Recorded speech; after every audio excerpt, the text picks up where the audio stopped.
God that healeth thee. I am the Lord your healer. I sent my word and healed your disease. I am the Lord your healer.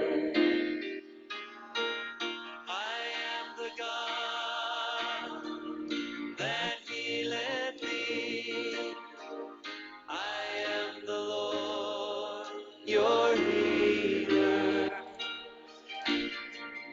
I sent my word and healed your disease. I am the Lord your healer.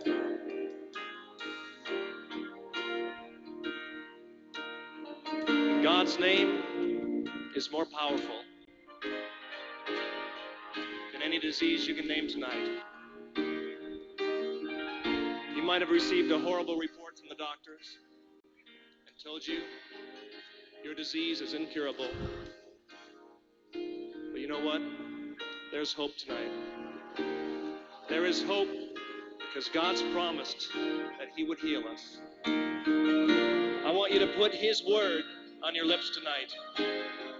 Sing His word back to Him. And see if His name isn't more powerful than cancer, than heart disease, or any disease that you can name tonight. Oh yes, He's your healer. Let's sing it to Him. You are the God that healeth me. You are the God that healeth me. You are the Lord, my healer. You sent your word and you healed my disease. You are the Lord, my healer. You are the God.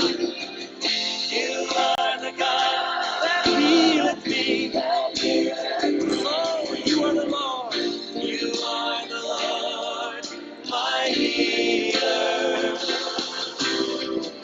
You sent your word and you healed my disease. You are the Lord, my healer. You sent your word and you healed my disease. You are the Lord, my healer. You sent your word and you healed my disease. You are the Lord, my healer.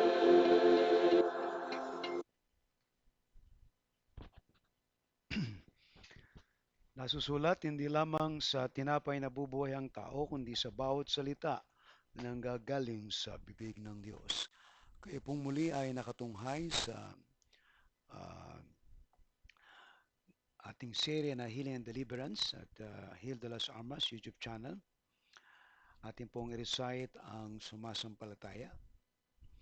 Sumasampalataya ako sa Diyos amang makapangyarihan sa lahat, lumalang ng langit at lupa at kay Heso Kristo na anak niya, Panginoon natin na sa hiwagan ng Espiritu Santo, ipinanganak ng Birhing Maria, nagdamdam ng hirap sa kahatulan ni Poncio Pilato, ipinako sa krus, namatay at nilibing sa ikatlong araw at nabuhay sa mga patay, umakyat sa langit at umupo sa kanan ng Diyos amang makapangyarihan sa lahat. Doon nagmumula na paparito upang humukom sa mga buhay at mga patay. Sinasampalatayanan ko ang Espiritu Santo, ang banal na iglesyang laganap, ang pagkakaisa ng mga banal at kapatawaran ng mga kasalanan, ang kabuhayan ng katawan at ang buhay na wala hanggan. Siya nawa. 10 utos. Huwag kang magkakaroon ng ibang Diyos sa harap ko. Huwag kang gagawa para sa iyo ng larawang inanyuan. Huwag mong babanggitin ang pangalan ng Panginoong mong Diyos sa walang kabuluhan. Alalahanin mo ang araw ng Sabat upang ipangilin. Igalang mo ang iyong ama at ang iyong ina. Huwag kang papatay. Huwag kang mangangalunya. Huwag kang magnanakaw. Huwag kang magbibintang sa iyong kapwa. Huwag mong imbutin ang anumang bagay ng iyong kapwa. Pagpalain ng Diyos ang kanyang mga salita. Okay? Ang Healing and Deliverance series po na ating patuloy na sinusubaybayan, katulad ng winika ng ating Panginoon sa Lucas 4:18, ang Espiritu ng Panginoon ay sumasa akin sapagkat hinirang niya ako upang ipangaral sa mahihirap ang magandang balita. Sinugo niya ako upang ipahayag sa mga biyag na sila'y lalaya at sa mga bulag na sila'y makakakita. Sinugo ako upang palayain ang mga inaapi at upang ipahayag na darating na ang panahon ng pagliligtas ng Panginoon. Ang talatang ito ay binanggit ng ating Panginoon nung siya ay nasa sinagoga ng Nazareth at pagkatapos ng pasabi ay sinabi niya na natupad na sa panahon ito ang ulang ito ni Propeta Isaias. At siya ay umalis at sa pag-alis niya siya ay pumunta ng Capernaum at doon ay nagsimulang magministeryo ang ating Panginoon. Ang Healing and Deliverance po na patuloy natin sinusubaybayan ay isa pong ministeryo ng ating Panginoon. Isa po ito sa kanyang ginamit na ministry para maraming tao ang kanyang mapalaya at mapagaling. At katulad ng ating laging nababanggit na ang healing and deliverance, kaakibat nito ang supernatural. Kung wala ang presensya ng Diyos, walang healing and deliverance. Sa makatuwid, ang pagaling at paglaya ng isang tao ay nangangailangan na ang presensya ng Diyos ay naroon. Katulad nga po ng ating nababanggit, ang supernatural healing ay nasa tao, hindi sa proseso na ginagamit. Ang divine healing ay nasa presensya ng Diyos, hindi ang partikular na paraan na ginagamit. Kung kaya nga napakahalaga na maunawaan po natin ito at ating nasahin na ang presensya ng Diyos ay bumaba sa ating kalagitnaan upang maranasan natin ang kanyang pagpapagaling at kanyang pagpapalaya. Ulit-muli na lagi kong nababanggit ang tinatawag nating genogram o yung pag-track ng ating pinagmulan. Kung ano tayo ngayon, kung ano ang ating mga habits, kung ano ang ating mga karamdaman, kung ano ay ating nararanasan ngayon. Malamang magbabalik tayo dun sa ating mga ninuno. Dito natatrack natin kung ano ang kanilang kasalanan at ito ay minamana pa ng mga hanggang ikatlo at ikaapat na henerasyon. Katulad ito ng sinabi ng Biblia sa Exodus 20, huwag mo silang yuyukuran ni sasambahin sapagkat akong si Yahweh na iyong Diyos ay panibughuing Diyos. Ang kasalanan ng mga magulang ay sinisingil ko sa kanilang mga anak hanggang sa ikatlo at ikaapat na saling lahi. Ngunit ipinadarama ko ang aking pag-ibig sa libu-libong saling lahi na mga umiibig sa akin at tumutupad sa aking mga kautusan. Katulad ng ating nabanggit kanina, ay mula ikatlo hanggang ikaapat na henerasyon. Kung mula sa akin, kung ako'y magmamahal sa Diyos, yung aking anak, yung aking apo, at yung aking apo sa tuhod, ay cover ng pagpapala ng Diyos. Kung ako naman ay hindi magmamahal sa Diyos, at ako'y mamumuhay sa kasalanan, pagsuway, ito ay mamanahin din ng aking mga anak, apo, at apo sa tuhod. Ang tawag po natin dyan ay sumpa. Kung may pagpapala, mayroong sumpa. At yan po ang ating pakikita sa winikang ito ni Moses. So paano po nakapapasok ang demonyo sa buhay ng tao? Lahat po yan ay mayroong pinagmumulan. Ito pong dalawampung pintuan na kung paano nakapapasok ang demons hanggang ito ay nananalaytay sa mga generation ng mga kasunod. Maaring kasalanan o hindi pagpapatawad, unforgiveness, or sexual sins, abortion, occult, divorce, curses, generational, tongue, vows, death wishes, objects, places, involuntary exposure, secret society, crime, drugs, sexual abuse, rejection, trauma, image of God, or self-image. So lahat ng yan ay mga entry point dahil yan ay kasalanan. At ito ang pinapasok ng demon sa buhay ng isang tao. At kapag may pintuan, ito ay nag-a-attract pa. Okay? So yan po ang procedure na makikita natin kung paano nakapapasok ang demonyo sa buhay ng tao at paano naman to alalayain, paano to maalis sa ating lahi mula sa iyo hanggang sa mga saling lahi mo ay maaring manahin lang yan. Katulad din naman ng mga minamana na karamdaman, bisyo, o kahirapan, minamana din yan. Hanggat hindi napuputol yan, tatalon at tatalon lang yan. So, pinuputol natin to sa pangalan ni Kristo Jesus. Kaya kung ikaw ay nakakilala na sa Panginoon, malaki na ang potential mo na ikay makalaya sapagkat naroon na si Kristo sa buhay mo. Subalit, may mga bahagi sa buhay mo na hindi pa niya nasasakop hanggat hindi mo to na isusuko sa Kanya. Amen. So yan po ang bahagi ng ating serye ng Healing and Deliverance at tayo po ay mayroong isang paksa na tatalakayin ngayon sa gabing ito. The Healing Wonder of Jesus Christ. Yan po ay endless moment. Ang ibig lamang sabihin yan, walang katapusan na pagpapagaling ni Jesus. Jesus never stopped healing people. Kung si Jesus ay nagpapagaling noon, pwede ba siyang magpagaling ngayon? Ang sagot, yes. Because that is endless moment.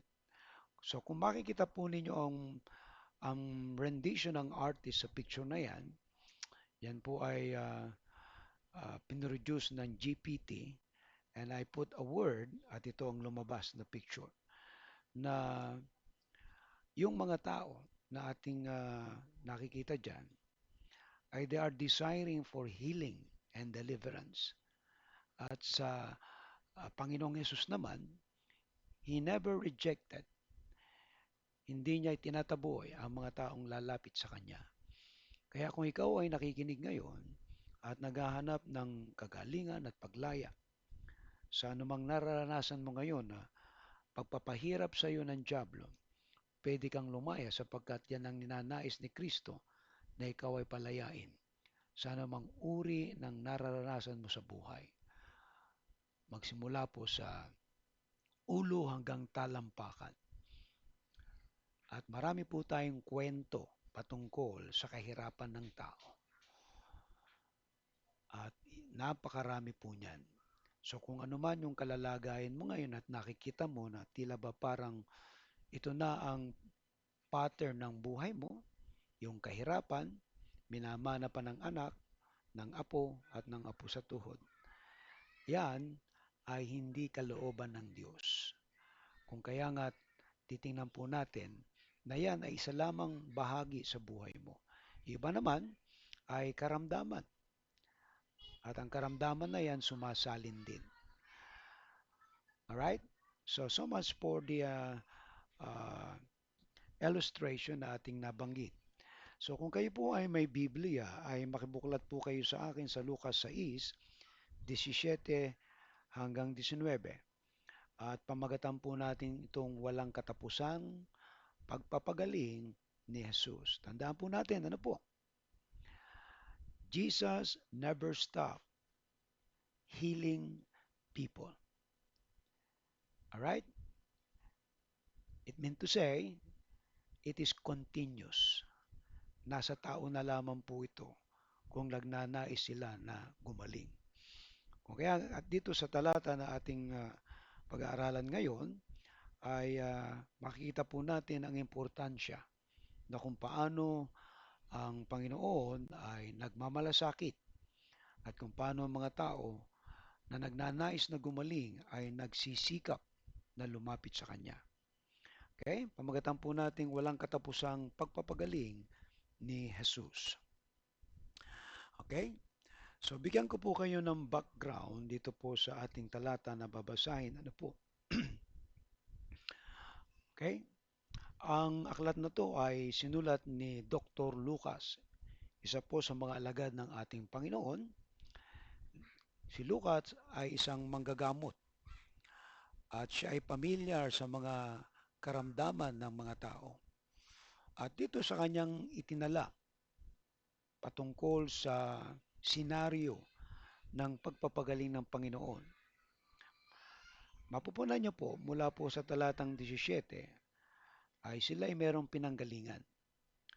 At tandaan natin ano po na ito ay sinulat ni Dr. Lucas mga around 80 to 100 10 AD. So yan po ang approximate ng pagsulat niya. So after so many years bago ito na isulat. Okay? And then tingnan po natin ang isang senaryo na kung saan ang ating Panginoon ay nagpagaling. Alright? Sabi po dito sa talatang 17, pagbaba ni Jesus kasama ang mga apostol.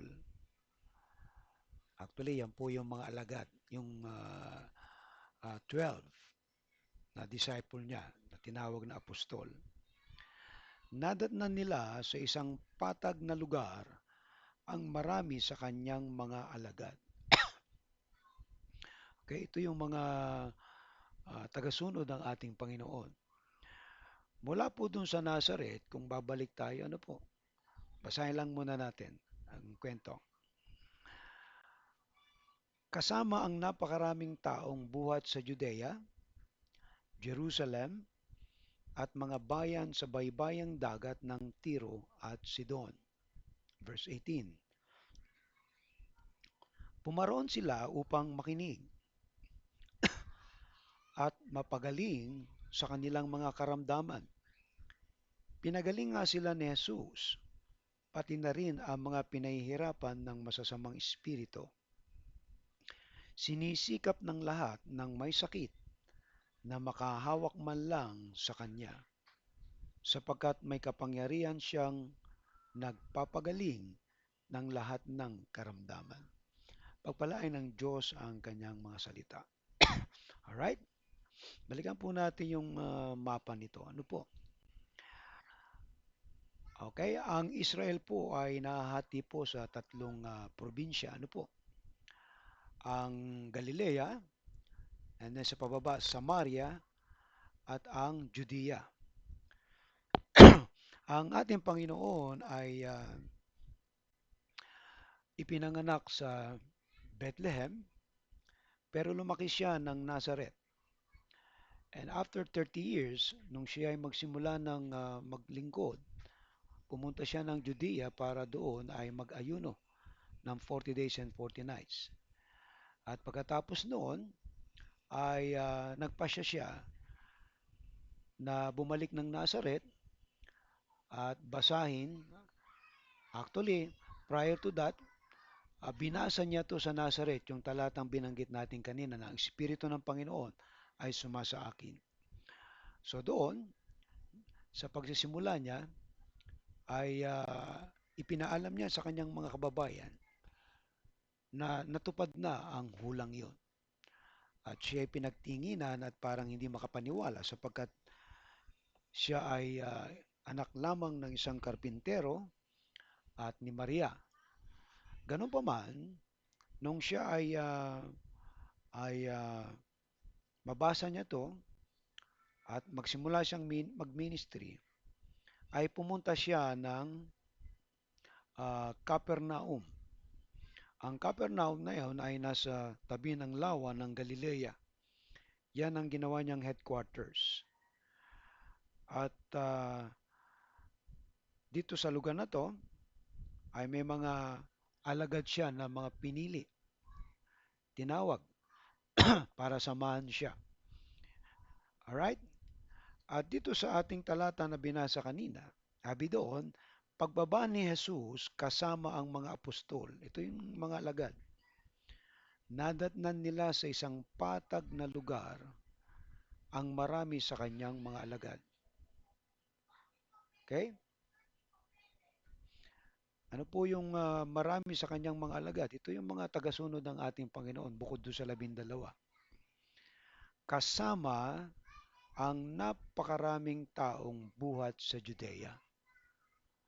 Okay? Jerusalem at mga bayan sa baybayin ng dagat ng Tiro at Sidon. Yung napakaraming taong yan po ay mixture na ng iba't ibang lahi. May mga Hudyo, may mga Hintil, at may mga taga Sidon at mga taga Tiro. So, mixture na po yan at napakaraming tao niyan. Ibig sabihin, nadinig na nila ang balita patungkol sa ginawa ni Jesus na himala. The first miracle na ginawa ni Jesus ay yung alak, yung tubig na ginawa niyang alak doon sa kasalan sa Kana. At ito ay isang malaking balita. Kumbaga, break news to. At ang buong Israel ay parang ano yan eh, yung mabilis na kumalat ang balita sa himalang yan. At ito ay narinig ng mga taong ito. Hindi lamang yan, meron pang iba pang mga himala na ginawang ating Panginoon. Kaya dinudumog na siya ng mga tao ngayon mula Judea, Jerusalem, Tiro at Sidon. Tinapo sabi sa 18 muli, pumaroon sila upang makinig. Ayan. So they hear the news. At ang layon nila doon ay makinig sapagkat yung kanyang aral ay kakaiba sa aral ng mga Pariseo. Hindi lang para makinig, kundi ano pa, sila ay mapagaling. So mapupuna po ninyo yung dalawang word na makinig. Okay? Ito ay dalawang combination to eh. Yung pakikinig ng salita ng Diyos at yung pagnanasa na gumaling. Yung salitang mapagaling ay ito ay naglalarawan ng diwa na sila ay tatanggap ng kagalingan. Mula kanino? Mula kay Jesus. Okay? Ito daw ay mapagaling. Ito ay nasa diwa ng oris 10 sa wikang English. Ano ibig sabihin? Yung point of time na yon, ninanasa nila na sila ay makakuha ng kagalingan. At yung passive voice, ang subject ay receiving the action of the verb. In other words, itong karamihan ng mga taong ito, mga galing sa Judea, Jerusalem, Tiro at Sidon, nagnanasa na gumaling. So everybody, everyone, ay naghahangad na sila'y makaranas ng kagalingan. Kung babalik po tayo doon sa konteksto, ang Israel, ang Judea, Samaria, Galilea, at yung bahagi pong ito ng Palestine na yan, ay nasa ilalim ng Roman Empire. At kung ano ang stress na dulot sa kanila kung bakit marami sa kanila may karamdaman, maaring sinasabi natin ay poverty o yung economic condition or yung authority na nagkokontrol sa kanila. Everybody ay obligado na magbayad ng buwis sa Roman Empire. So itong isang malaking dagdag na pasakit sa mga tao sapagkat sila ay nasasakupan ng imperyo ng Roma. Yan yung konteksto. Hindi lamang yun. Ilagay pa natin yung sitwasyon na meron ding mga magnanakaw, may mga kumbaga robbers, at meron ding mga authorities na mapagsamantala. And then yung kanilang hygiene, yung kanilang environment. So, salo-salo na yan, sama-sama na. So, they came from different background mula sa Jerusalem, uh, sa Judea, sa Sidon at Tiro. They have different culture, different background in life. And yet, many of them ay nagnanais na sila'y mapagaling. Okay? Ang sabi, mapagaling sa kanilang mga karamdaman. Hindi na enumerate ni Lucas kung anong karamdaman meron sila. Pero ito ay visible sa kanila na yung mga taong nagsusulputan ay nagtitiyaga.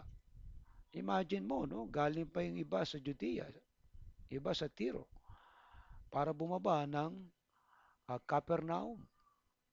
Sapagkat si Jesus ay merong pulpit dyan sa, ano, sa bundok yung ginagamit niya. Eh. At dun sa baba, sa patag, ayun, yun yung platform niya para magsalita. At maraming tao ang nagpupuntahan. Ihambing na lang natin nung si Jesus ay magpakain ng 5,000 katao. Doon sa ilang. Malapit lang din yan sa Capernaum. At maraming nakikinig sa kanya. Dahil sa iba yung ayaw niyang pauwiin na nagugutom. So, gumawa siya ng himala. Mas lalong tumindi ang paniniwala ng karamihan sa kanya. At dito sa senaryong ito, mapupuna po natin ang mga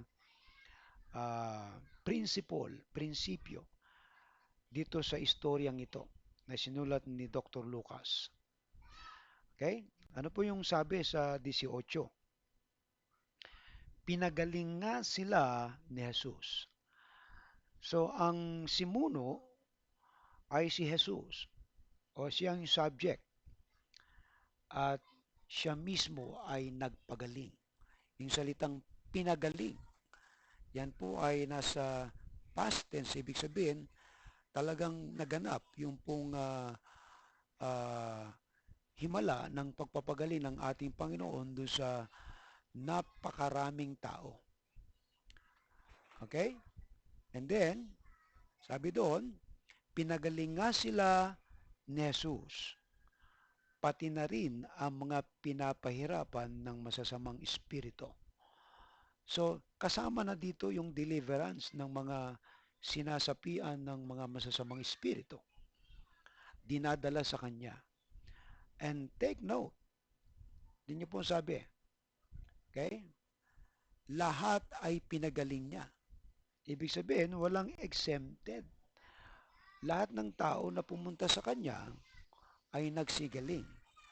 At ang matindi pa rito, doon sa 19, dahil sa dami ng mga taong ito, sinisikap ng lahat ng may sakit. Ayan. Okay? Lahat ng may sakit na makahawak man lamang sa kanya. So, sa dami nitong mga taong ito, talagang nagkukumpulan, nagsisiksikan, nagbabalyahan para lang makalapit kay Jesus at mahawakan man lamang kahit na yung kanyang damit. Ano? At yan ay isang halimbawa na makikita natin, yung the bleeding woman for 12 years. Ang sabi niya, mahawakan ko lang laylayan ng kanyang damit, ako ay gagaling. So nangyari.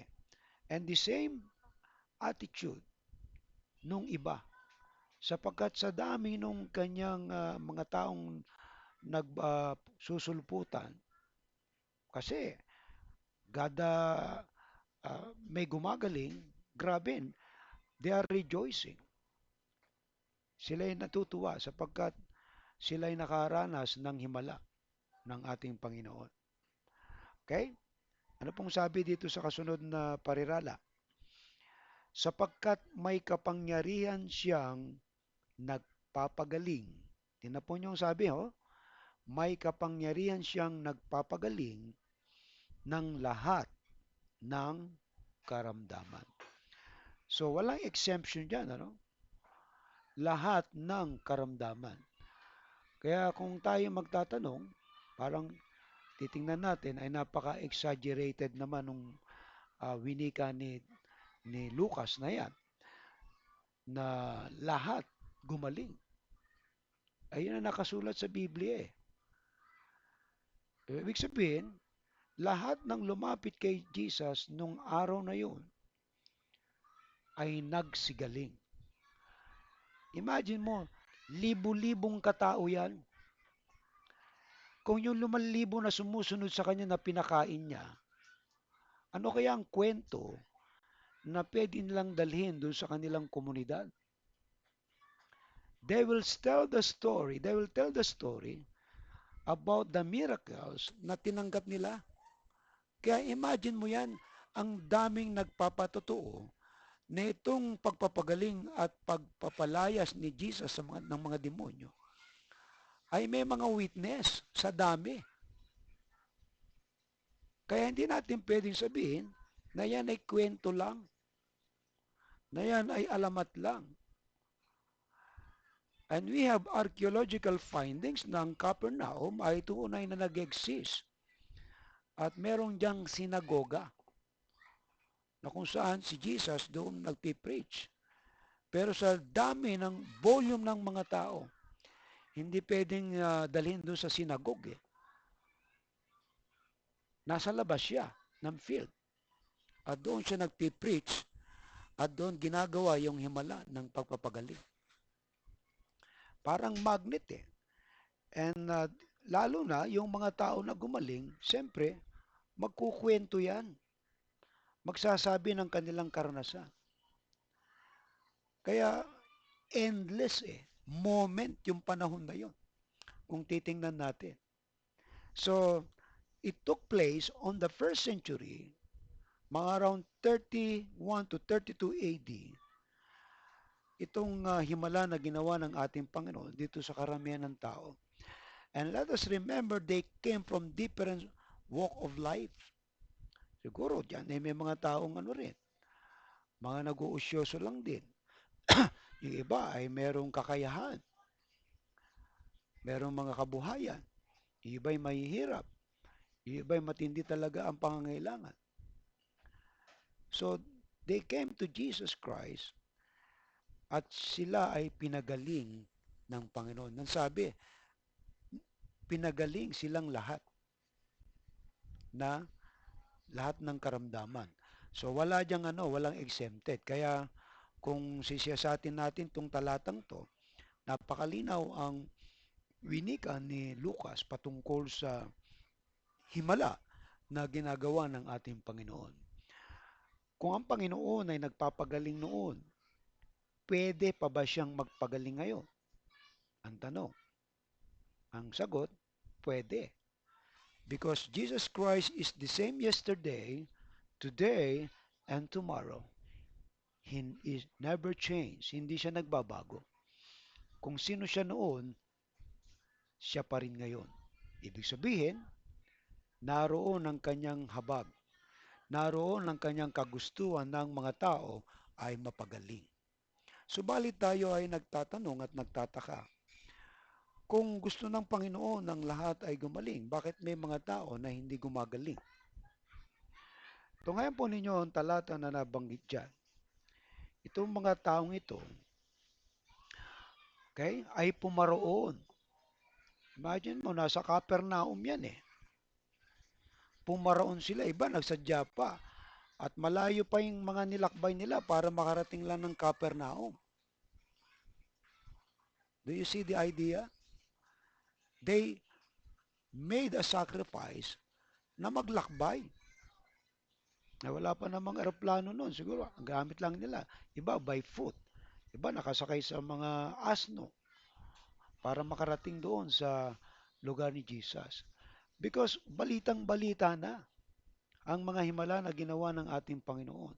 At ang maganda lang dito na makikita natin ay hindi sila umuwi na luhaan. Ibig sabihin, they receive what they desire. So natanggap nila yung kagalingan na hinahanap nila mula sa ating Panginoon. Kung si Jesus ay nagpapagaling ngayon, pwede pa ba siyang magpagaling ngayon? Ang sagot, oo. Paano po yan, Pastor? Pupunta kami sa Quiapo? Ay, hindi. Pupunta kayo dun sa negrong naroon sa Quiapo, hindi po yon ang magpapagaling sa inyo kasi hindi naman po Diyos yun, hindi naman si Jesus yun, yun ay kahoy. Alright? Ginawang replica in respect to others. Yun ang paniwala nila eh. Pero hindi po yan, kahoy yan. Okay? So, paano magpapagaling ang ating Panginoon? Ang simbahan ngayon ang ginagamit ng Lord para magpagaling ng mga may karamdaman. Kaya nga, the church ay maaaring maging ospital ng mga taong may karamdaman at may mga suliranin. Kaya, you have to listen from the Word of God at makatanggap ng kagalingan mula sa ating Panginoon. Amen? Now, okay, analyze natin. Sino-sino na nadatnan ni Jesus at mga disipulo mula sa bundok? Ang sabi to daw ay yung karamihan ng tao. Nabanggit natin, yan ay mixture na ng iba't ibang lahi. Ano? May mga Hudyo, may mga Hintil, may mga siguro mga Griego, mga Sidonian, mga taga-Tiro. Siguro may iba pang mga lahi dyan na pumunta. At doon, nagpuntahan sila kay Jesus. At yung walks of life, iba-iba ang kanilang mga pinanggalingan. Saan sila nanggaling? Sabi doon ay sa Judea. Okay? Ang province ng Judea, ang capital nito ay ang Jerusalem. At yung baybayin ng Sidon at Tiro. So may mga karatig bayan dyan. At malamang doon sa Capernaum, mas lalong marami. Ano ang epekto ng ministeryo ni Jesus sa buong Israel at mga karatig na bayan nito? Nababantog ang kanyang gawa ng pagpapagaling at mga himala. So, yung effect nito, naging celebrity na ang ating Panginoon because of the miracles na ginagawa niya, and it attract more people to come to listen and receive healing. So bakit siya pinuntahan at dinudumog ng tao? Ang reason ng pagpunta nila doon ay para makinig. At meron silang kailangan upang sila ay mapagaling sa kanilang mga karamdaman. The good news is, lahat nagsigaling. So, ibig sabihin, hindi fake ang istoryang to, totoo to, na nangyari sapagkat reality. E tawag natin dito ay history. And history prove na totoo ito. Okay? Kasi may nangyari, naka-record, at ngayon ay ini-interpret ngayon sa different angle ng ng community kung paano itong kasaysayan ng pagpapagaling ng ating Panginoon ay nagkakaroon ng epekto sa buhay ng mga tao.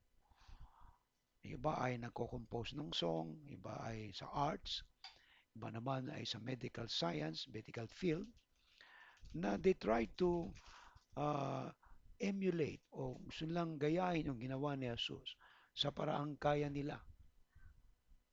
Pero itong ginawa ng ating Panginoon ay kakaiba. This is unique. Hindi ito naganap nung lumang tipan. Alright? Ito lamang panahon ni Jesus kasi may mga sciences na rin sa medical field noon, pero ang kanilang ginagamit ay herbal. Ang kanilang ginagamit ay mga ritual at pagsamba sa mga Diyos-Diyosan. Pero itong ginawa ng ating Panginoon ay kakaiba sapagkat uh, never in the history of mankind na itong ginawang himala ng ating Panginoon ay naganap. At ito ay siya lamang ang gumawa. Alright? So, bakit siya pinuntahan at dinudumog mga tao upang makinig at sila ay mapagaling? That is the purpose kung bakit sila nagpupuntahan kay Jesus. So ano po yung ginawa ni Jesus sa kanila? Pinagaling niya lahat, pati na pinahirapan ng masasamang espiritu. Let us remember, pinagaling niya lahat. Meaning to say, the power that comes from Jesus Christ, yung salitang dunamis, and that is dynamite in English, meaning to say, that is tremendous power engaging to the dead spirit of man na buhayan ang espiritu nila at ang karamdaman nila ay gumaling. Why? Because they believe that Jesus Christ can heal them. And the engagement, power na ng Diyos talagang lumapat. Because itong mga karamdaman to, alam natin na ang cause niyan ay kasalanan. At diyan nakapapasok ang mga demonyo sa buhay ng tao. Ang sabi diyan, pinagaling niya lahat, pati na pinahihirapan ng masamang espiritu. So dalawa yan yung healing and deliverance. Yung mga pinahihirapan ng masamang espiritu, dahil nga sa ang siyensya noon ay hindi katulad ng science natin ngayon. So we have a lot of study patungkol sa anatomy ng tao, mula buto, utak, laman loob, laman, balat. So, ano yan, merong nang tinatawag ng mga expertise ng mga doktor sa ganyang uri ng mga parts ng tao. Ngayon, napaka-advance tayo ngayon. But, during the time ni Jesus, ay hindi ganong ka-advance. At ito ay timing na talagang yung kanyang himala na ginagawa ay magbigay sa mga tao ng pag-asa na sila ay magkaroon ng kagalakan, kasiyahan sa buhay nila, sanhi ng dahil nga dito sa kanilang karamdaman. Okay? Anong ginawa ng iba para mapagaling? Sabi doon, sinisikap na mahawakan lang siya. So may mga tao na talagang nakikipagbalyahan pa dyan para lamang makalapit sa kanya. Yung desire nila talagang gumaling sa kanilang karamdaman, yun nga, yung mahawakan lamang yung laylayan ng damit niya, isa sa mga pinangarap ng babaeng 12 taong dinudugo.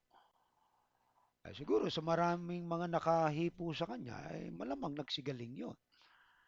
Kasi sabi dito ni Lucas, yung sinisikap, ano? Ito yung tinatawag nating diversity ng healing ministry ng ating Panginoon.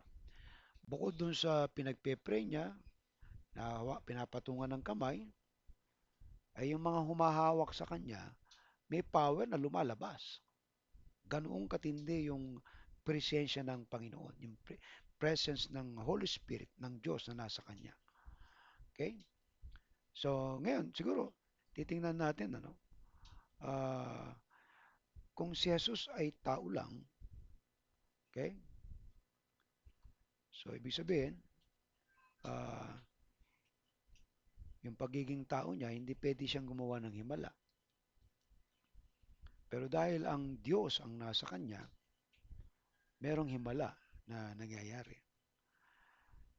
Pero pinag-aralan na po yan na patungkol sa kanyang katauhan na siya ay Diyos na nagkatawan tao. Kaya siya po ay Diyos in a bodily form. Dahil kung Diyos siyang magpapakita sa atin, ay baka mamatay tayo. Pero sa anyo ng tao, bumaba siya para dalhin ang pag-asa sa mga tao na pinahirapan ng masamang espiritu ng demonyo sa kanilang buhay. Okay? So, yung sinisikap, ibig sabihin, talagang meron silang desire na sila ay gumaling. And Jesus granted their wish na sila ay magsigaling. Ang tanong ay, may umuwi ba na hindi gumaling?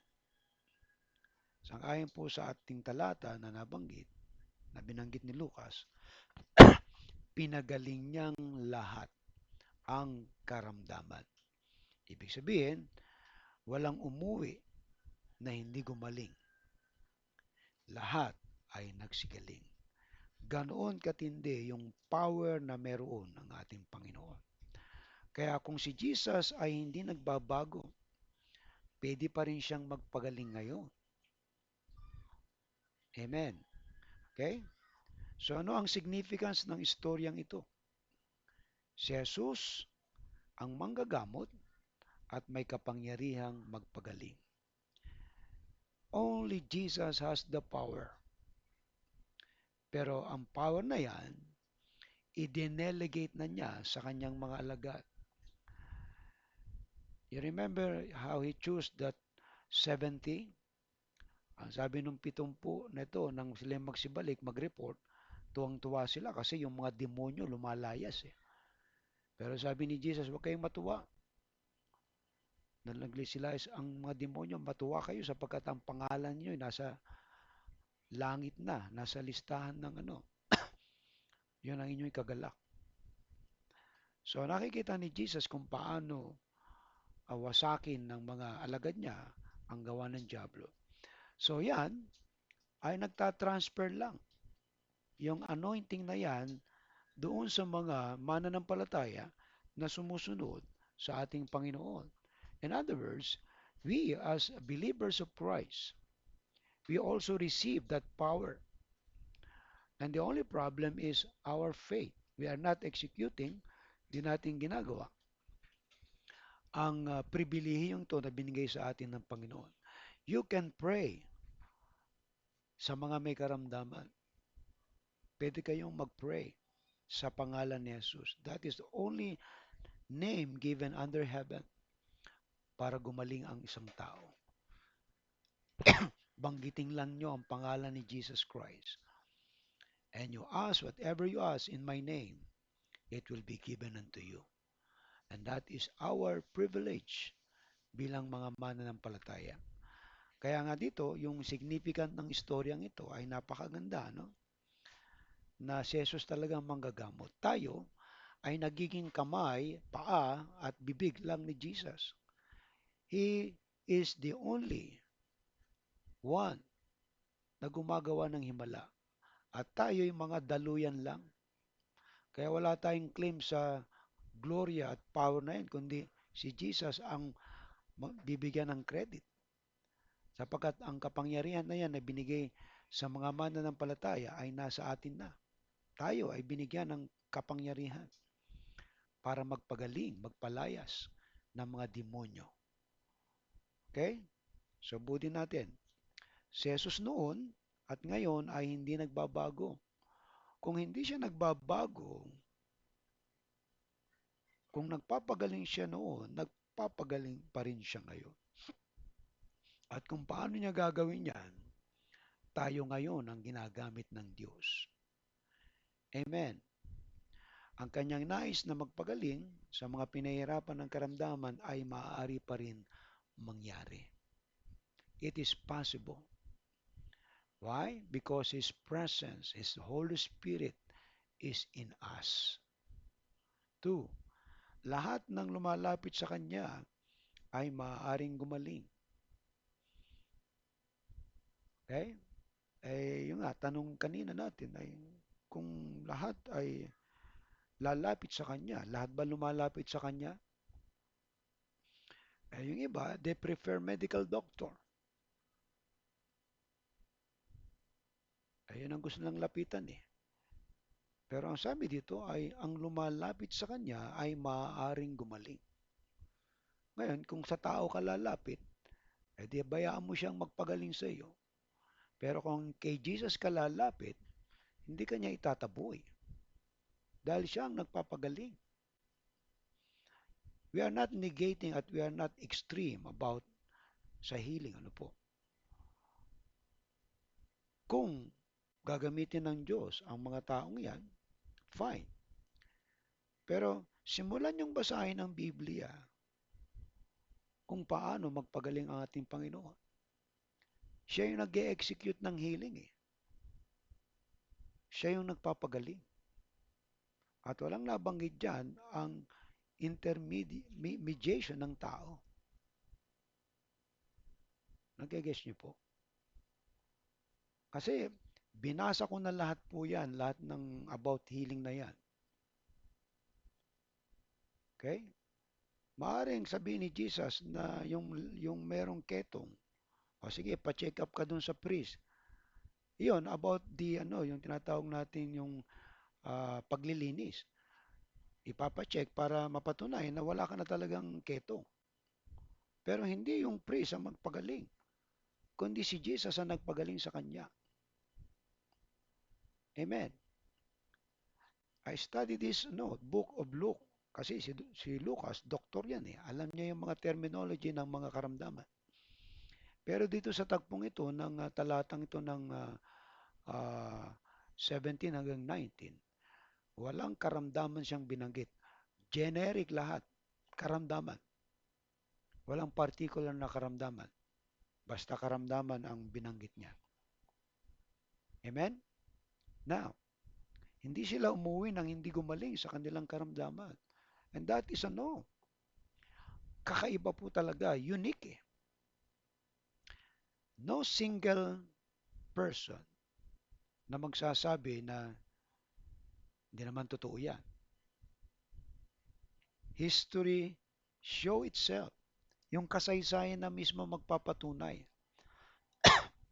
Kaya doon sa analysis ng healing and deliverance, yung historical background nito, yung environment na kung saan ang mga tao nung panahong yon under the Roman Empire, and then yung tinatawag nating lifestyle, yung pamumuhay ng mga tao ng panahong yon, in comparative sa ngayon, talagang kakaiba. Alright? So, it shows to us na yung miracle na ginawa ng ating Panginoon ay timely sa panahon yon na kailangan ng mga tao kasi walang medical uh, siyensya ng medicine na talagang yung kanilang studies about healing ay magiging proven at saka magiging effective. Kalimitan mga uh, nagpapagamot sa mga herbalista o yung mga herbalist, ginagamit yung mga ritual o kaya mga orasyon. Pero sa atin ngayon, meron pa din mga gumagamit na yan. Yung mga bulong-bulong, inuorasyonan. Kahit na doon sa mga sinasapian ng mga inkanto. Ayan, yung mga albularyo humahawak dyan. Alright? But that is a counterfeit. Na ibig sabihin, kung may counterfeit, meron totoo. Jesus did all the healing and deliverance with the power of God in Him.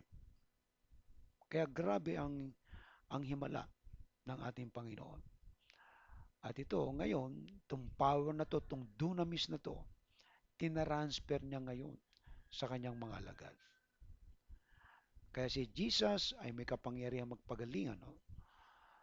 At ito ay nangyayari lamang sa mga taong lumalapit sa Kanya. Anong aral na makikita natin dito? Si Jesus ay hindi humihinto ng pagpapagaling sa mga taong nagnanais ng kagalingan. Remember that. Jesus never stopped. Jesus never rejected people who come to Him. Kaya kung lalapit ka kay Jesus, pagagalingin ka niya. Pastor, paano po? Ang church ang ginagamit ng Lord. Ang church ang binigyan ng kapangyarihan na magpagaling at magpalaya. Amen. Alright? Kung sana, di sinabi ng Lord, sa ospital kayo pumunta. Kasi nga, ito lang yon. You have a choice kung kanino ka lalapit Kung sa tao o kay Jesus. Nobody force you.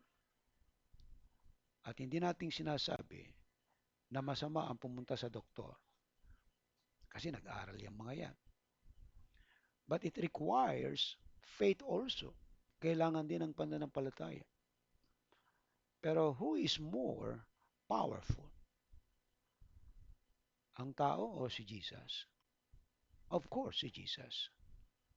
Kaya nga yung belief natin, paniniwala natin kung saan nating ilalagak, ayan ay ating choices. Alright? So, merong mga karamdaman na hindi nangangailangan ng prayer. Pero may mga karamdaman na talagang kailangan ng panalangin.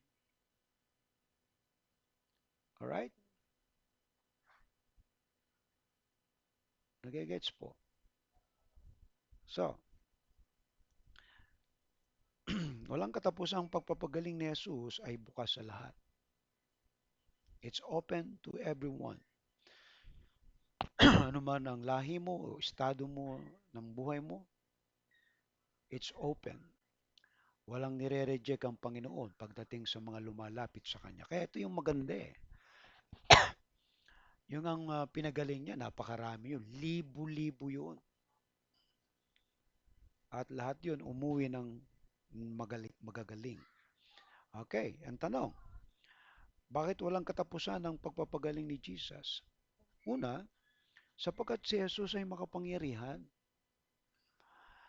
Let us settle the issue. Kung si Jesus ay makapangyarihan, ano ang kanyang kalalagayan? Siya ba'y tao o Diyos? We believe that Jesus Christ is God na nagkatawan tao. John 1:1, John 1:14. Sa pasimula ay salita at ang salita ay kasama ng Diyos at ang salita ay Diyos at ang salita ay nagkatawan tao. Very clear. Sinabi din ni Pablo na bagamat siya Diyos na nasaan yung tao, hindi niya inangkin ang pagka-Diyos. Ako at ang Ama ay iisa. In other words, mapupunan natin na itong anak ng Diyos, alright, ay Diyos. There is a mystery about the Trinity. Pero si Jesus, grabe yung misteryo ng kanyang pagkatao. Siya ay Diyos na nagkatawan tao. Pinag-aralan na yan, yung kanyang nature, na siya ay Diyos at tao. Right? Bakit? Kung siya ay Diyos lang, hindi niya maililigtas ang tao. At kung siya ay tao lang, hindi rin niya maililigtas ang tao. He is both God and man. Ang tawag natin diyan sa theology ay hypostatic union. The combination of the deity and humanity in one person. Jesus has two nature. Okay? Being God and being man, no mixture, no separation, no confusion. Alright? The Emmanuel, the God who is with us, na nagkatawan tao. Kasama natin ang Diyos. Ang Diyos, kasama, nakipamuhay sa tao. Why? In order to give people hope, chances. Right? Kasi people were living under the yoke of sin. And Jesus Christ is the only person who is qualified para tubusin ang ating mga kasalanan. Hindi Diyos ang namatay. Ang namatay yung kanyang pagkatao. Paano nangyari yung pastor? And that is the mystery of God. Misteryo na ng Diyos yan. Ngayon, kung hindi mo pa rin maintindihan na si Kristo ay Diyos na nagkatawan tao, eh malaking problema na sa utak yan. Basically, in Biblia, pabinasa natin, yan ang daloy niyan eh. Pero dito, si Jesus ay merong kapangyarihan. Kung may kapangyarihan siya, tingnan po sabi dito sa 19, sinisikap ng lahat ng may sakit na makahawak man lamang sa kanya. Kung tao lang yan, eh walang kapangyarihan ng tao. Nagigets niyo po? Ano sabi? Sapagkat may kapangyarihan siyang magpagaling ng lahat ng karamdaman. Imagine may kapangyarihan siyang magpagaling. Ay saan ang galing kapangyarihan niya? Ang Diyos, natural na sa Diyos na may kapangyarihan kasi Diyos siya eh. And Jesus Christ is God in the form of man. Alright? So, tinan niyo po yung ano, no? May kapangyarihan siyang magpagaling. And Jesus mentioned in Luke 4:18, the Spirit of the Lord is upon me. He's speaking on the humanity. Okay? So tanong, anong kapangyarihan meron si Jesus? Kapangyarihan ng Diyos. Kung anong meron ng Diyos, meron din si Jesus. Don't be confused when it comes to the Trinity. You have Father, Son, and the Holy Spirit. They are only one God. There is no three gods.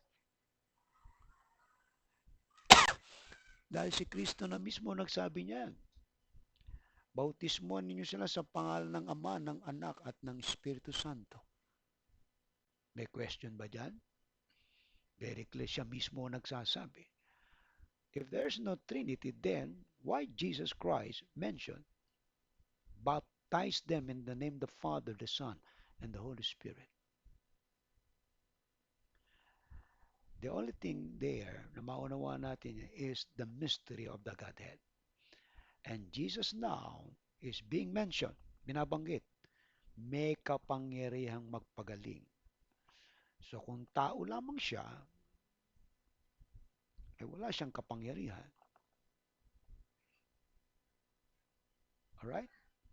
So, ang kapangyarihan ng Diyos, ang kanyang presensya nasa lahat ng dako. Ang Diyos nasa lahat ng dako yan. There's no place He cannot fill. And the only person we see is the form of human. Pero God is a spirit and God is everywhere. He can do that because He's God. Dahil Diyos siya. Okay? Nasa lahat ng dako yan. Ang kanyang kapangyarihan ay pambihira. Walang imposible, no? Lahat ay posibleng gawin ng isang Diyos na makapangyarihan. Kaya nga lahat ng mga tao nagdagsaan sa Kanya, imagine mo yun, iba't ibang uri ng karamdaman. Anumang level ng sickness and diseases na mayroon ng tao, nagsigaling. Kasi mga demonyo nakakapit dyan. Ay nagsisilayas talaga. And that is the power of God. The devil cannot overcome the power of God. Ang kanyang himala ay walang tapos. Gumagawa pa ba ng himala ang Diyos ngayon? Of course. God can do miracle to those who believe. And even to those who did not believe. Alright? May mga ginagawa himala ang Diyos. Kung gumawa siya ng himala noon, because Jesus never changed, is still the same yesterday, today, and tomorrow. In other words, yung kanyang activities, yung kanyang plano na mga tao yung magsigaling, ay pwede pa rin mangyari hanggang ngayon. The only problem is our belief, ating paniniwala. Because we are fed by the Word. Okay? Ito ang pinapakain sa atin ng mundo. Pero kung kilala mo ang Panginoon, you will come to Him. The reason na hindi tayo nalapit sa Kanya ay hindi natin siya kilala, ang Kanyang kapangyarihan. The word dunamis, yung power na lumalabas sa Kanya, grabe yun. Nag-i-emanate talaga yun, lumalabas yun because He is God in the form of man the power comes from Him. Lahat ng humawak sa Kanya, gumagaling, lumalaya. That's why, if you study yung kanyang history ng healing and deliverance, is unique. Ngayon, mas kakaiba. Pero walang model, pwedeng pattern na makagagawa na ginawa ni Jesus ng ating Panginoon. Kasi ngayon, isang beses mo nang isang daang beses mo inutusan yung demonyo, ay pa rin lumayas there is stubbornness. O malamang yung nagpapalayas, may demonyo pa rin, kaya ay lumayas yung demons. Right? So that's why in healing, kailangan mo talaga yung presensya ng Diyos. Kasi siyang nagpapagaling, hindi yung tao. Right? So, yung kapangyarihan ng Diyos, nasa lahat ng dako yan. At pambihira ito. Hindi pwedeng i-imitate kasi lalabas ang totoo. At wala tong tapos. Kung siya'y nagpapagaling noon, hanggang ngayon tuloy-tuloy yan. It never stop. And question is, people now, and why, bakit hindi sila gumagaling kung si Jesus nagpapagaling? Ang tanong, lumalapit ba sila kay Jesus? Nagtitiwala ba sila kay Jesus? Totoo ba na si Jesus ang dinidesign nila? Let us remember this. The choices of our trust nasa atin. Okay? You cannot put yourself between two lovers. Sabi nga, hindi ka pwedeng mamangka sa dalawang ilog. Pero yung sabi ng iba, pwede lang, pwede din yan. Pwede ba yung mamangka ka sa dalawang ilog? Hindi eh.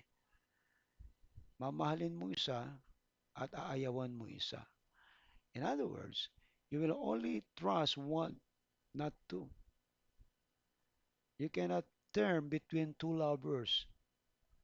Sabi nga ng kanta, turn between two lovers. Ang sabi doon, feeling like a fool. Hindi mo pwedeng ibigay yung 50% na pagtitiwala sa Diyos at 50% na pagtitiwala sa tao para kang gumaling. And that's what people are trying to do. Hello? Nagigess niyo po?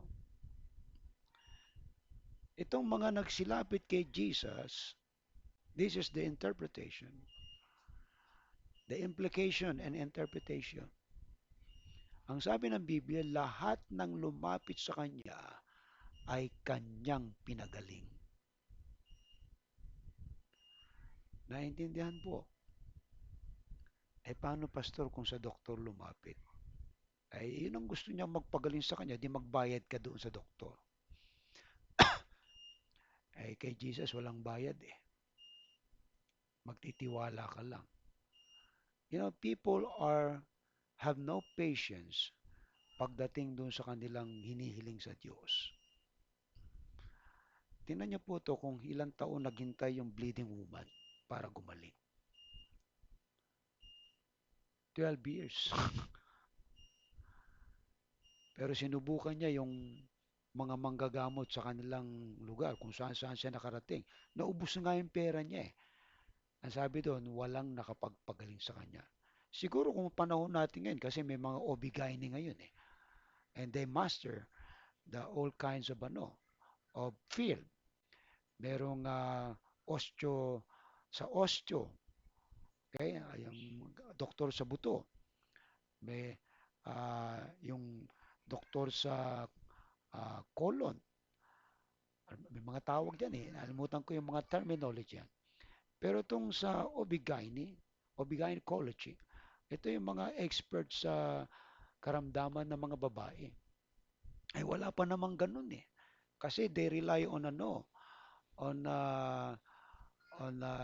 yung mga omens. Yun ang culture nun Pero ngayon, inaaral na nila. And science does not contradict sa faith. Hindi pwede mag-contradict yan. Pero kakaiba to kasi yung power ng Diyos ang dumadapo. Dahil walang technology pa noon. Pero ngayon, kung alam mong mamamatay na yan at hindi mo nilagyan ng oxygen, ay isang malaking katangahan yan. Nakukuha niyo po? Nakukuha niyo? There are sickness and disease na kailangan talagang ipanalangin. There are sickness and disease na may immediate need ng medical science. Hello?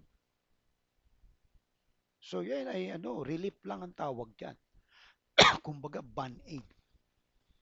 Pero ang Diyos pa rin na nagpapagaling. Okay? So they try to extend the life of men. Pero let us remember all the causes of sickness and diseases go back to the history of sin. Alright? So, tandaan natin ang kapangyarihan ng Diyos ay na kay Jesus. Okay, kalawa, dalawa lang po ito sapagkat si Jesus ay mahabagin. Yan po niyo 18. Pumaroon sila upang makinig at mapagaling sa kanilang karamdaman. Pinagaling nga sila ni Jesus pati na rin ang pinahirapan ng masamang espiritu. Paano pinakita ni Jesus ang kanyang kahabagan? Pinagaling. Kung hindi nahabag si Jesus, hindi siya pagagalingin eh. Because of Jesus' mercy on these people, kaya sila pinagaling. Grabe ang awa ng Diyos sa atin. Sa dami ng kasalanan natin. But when we come to Jesus Christ at humingi ng tawad, talagang kikilos ang Diyos sa buhay natin. Pagagalingin tayo. Amen po. Kahit na anong uri ng karamdaman yan. There is miracle sa pananampalataya. May himala. Ngayon, doon sa mga may pera, walang himala. Ang kailangan nila, doktor. May pera sila eh. Eh paano kung wala kang pera? Kailangan mo ang Diyos. Alright? So pinagaling niya lahat. Lahat ng uri ng karamdaman. Lahat ng humawak sa Kanya. Lahat umuwi ng magaling. So lahat ng to na ginawa ng ating Panginoon ay history. There were thousands of people na magpapatunay. At because we don't have any records, but it shows the implication na yung mga pinagaling niya, pag uwi ng mga bahay niya, ng bayan nila, mayroong patotoo yan. They heard the name of Jesus and they believe. The only hindrance, the only na magtatagpo, magkukonect ay ang faith kay Jesus. And they were healed. Sila'y pinagaling ng ating Panginoon. Tandaan natin mga kapatid, pinakita ni Jesus ang kanyang kahabagan ng pagalingin niya ang lahat. So nahahabag pa ba ang Panginoon sa atin ngayon? Of course. Pwede siyang mahabag sa iyo. Ito ang hamon natin sa buhay. Kaya mo bang lumapit kay Jesus? Kaya mo bang makinig kay Jesus? So if you come to Jesus Christ, you have to listen from His Word. Kasi merong power. Doon pa lamang sa Word niya eh. Pag binabanggit itong mga salita niya, merong power yan. When you believe and accept it in your heart kung sino sa Jesus sa buhay mo. Tandaan natin mga kapatid, walang katapusang pagpapagaling ni Jesus ay bukas sa lahat ng lumalapit sa Kanya. Hindi Kanya itatatuwa kung lalapit sa Kanya. Okay? Your sins are forgiven. Binanggit ni Jesus yan. Pinatawad na ang mga kasalanan mo. Ang hinahanap niya ngayon ay ang pananampalataya mo sa Kanya. Katulad ng ating nababanggit na sapagkat kayong lahat ay mga anak ng Diyos sa pamamagitan ng pananampalataya kay Kristo Jesus. Ang tulay patungo sa Diyos, ang hadlang, kasalanan. Pero tayong mga tao ay gumagawa ng mga lituntunin, hindi pwede, ritual, hindi pwede. Magpalipat-lipat tayo ng reliyon, hindi rin po pwede. Ang pwede lang ay yung ginawa ni Jesus, nagawa na niya, kailangan mong gawin ay sumumpalataya sa Kanya, katawid ka na niya, katawid ka na at ngayon meron kang relasyon sa Diyos at binigyan ka ng buhay na walang hanggan.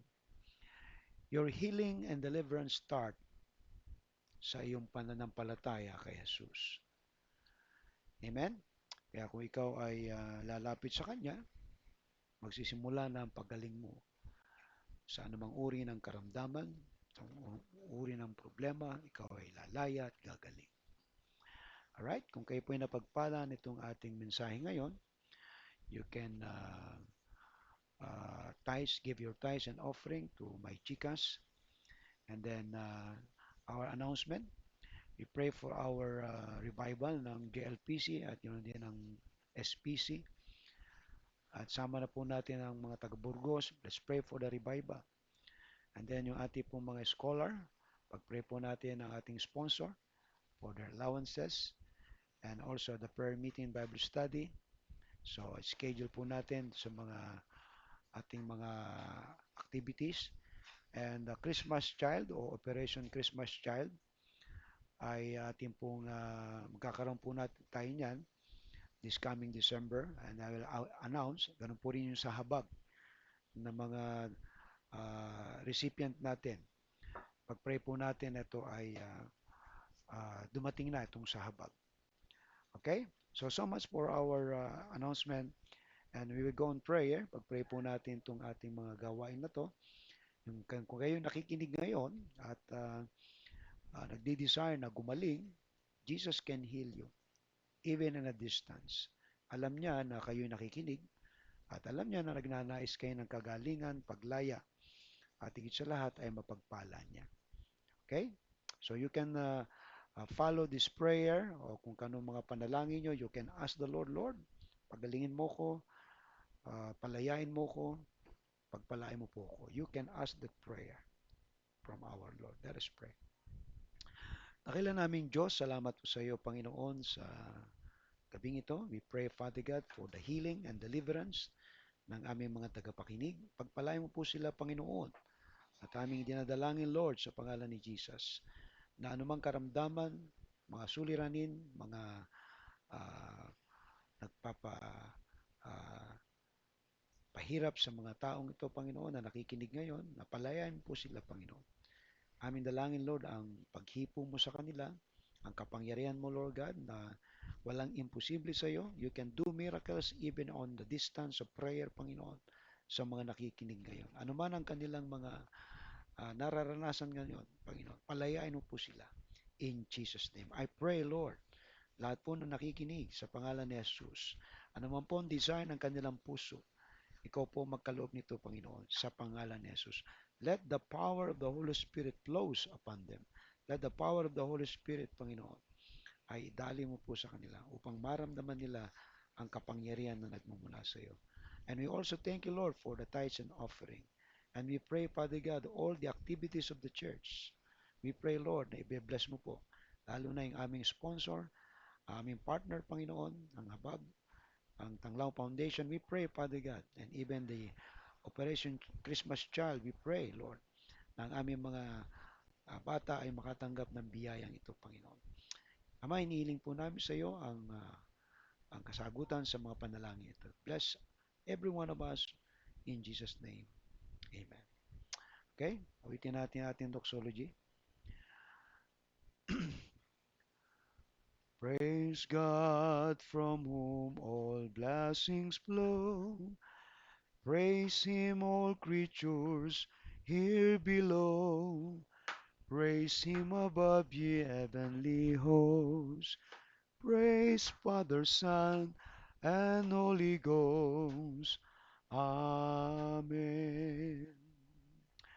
Pagpalain ka nawa at ingatan ni Yahweh, kahabagan ka nawa at subaybayan ni Yahweh, lingapin ka nawa at bigyan ng kapayapaan ni Yahweh. Tatlo pong amen.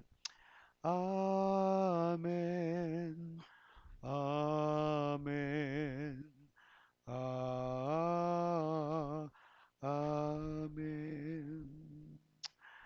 God bless you and see you on next Sunday.